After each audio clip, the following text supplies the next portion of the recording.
Okay, well, the narrative begins with jumping straight to the disruption of the equilibrium, and the diegetic music builds up suspension and tense. This creates an enigma code followed by an action code. A year later, their footage was found. We understand the genre to be a documentary style, non-diegetic music sets the suspense, and the black and white is connoting mystery. Okay, at 13 seconds, a handheld camera is to create sense and security of the female, situated in her own home in a safe environment. We can relate to this. This begins to interrupt the equilibrium of a normal state. However, it leaves the comfort of her own home, and disruption of the equilibrium begins. This leaves us wanting to find out the resolution. Enigma is created when she leaves home to find out the Blair Witch. The SEM code establishes the role of the female. The camera shot zooms out to a medium-long shot to understand the handheld style of the camera shot. We understand this to be realism. Characters establishing the state and could be the king right now. Enigmas are created as we're left wondering who is the Blair Witch. The black and white lady creates tension and hype over the Blair Witch phenomenon.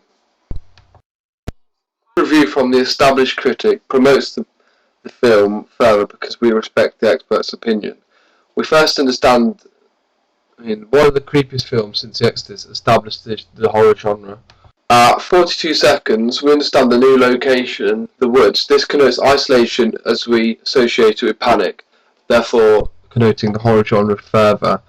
The introduction to the new location and the ref code by Roland Barthes introduces isolation and despair.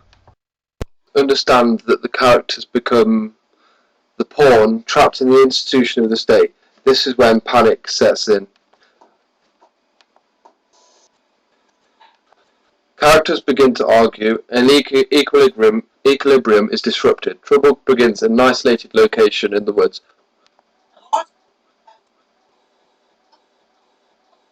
When they start to argue and say we're lost, through the SEM code it becomes clear that the group are the pawns or the fools of the state. Characters become the fools responding to the madness of the state. Hello, hello.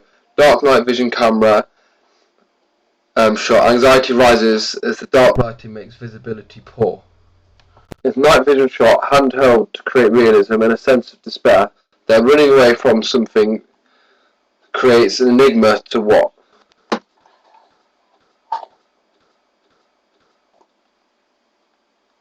We understand the film's genre of order, argue over the congested space, the woods.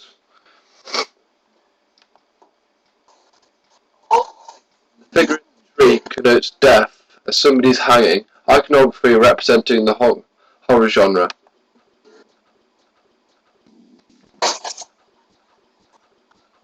Probably the biggest enigma code in the story, is that said with such despair, as we kind of wonder why she's saying that.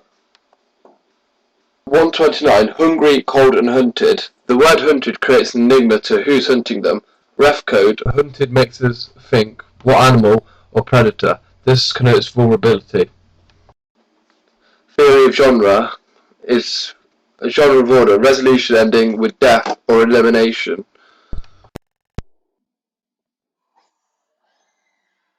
When the camera drops to the floor, the enigma is to what's happened to the characters. We understand Levi Strauss's theory of natural versus supernatural. The representation in this thing is the standard civilian student. Her costume represents none too little authority at the beginning. This impression gives them the first glance of vulnerability. She could be the pawn of the state. Camera's at her eye level and we don't feel intimidated by this character. At 56 seconds, the student's vulnerability are vulnerable. Because of a lower age, this could suggest less wisdom and control by losing the map. At 1 minute, they start to realise they're lost. At 1:29, the low angle shot, however, doesn't support authority, goes against this convention. This promotes vulnerability and isolation, e.g. the light versus dark, Levi Strauss's binary opposite. The audience during this uses a theory of the hypodermic syringe model. The audience is weak and the media is powerful. I believe this film could be targeting young teenagers, as it's pretty much about them. This film could gratify the need for entertainment proposed by John Fisk.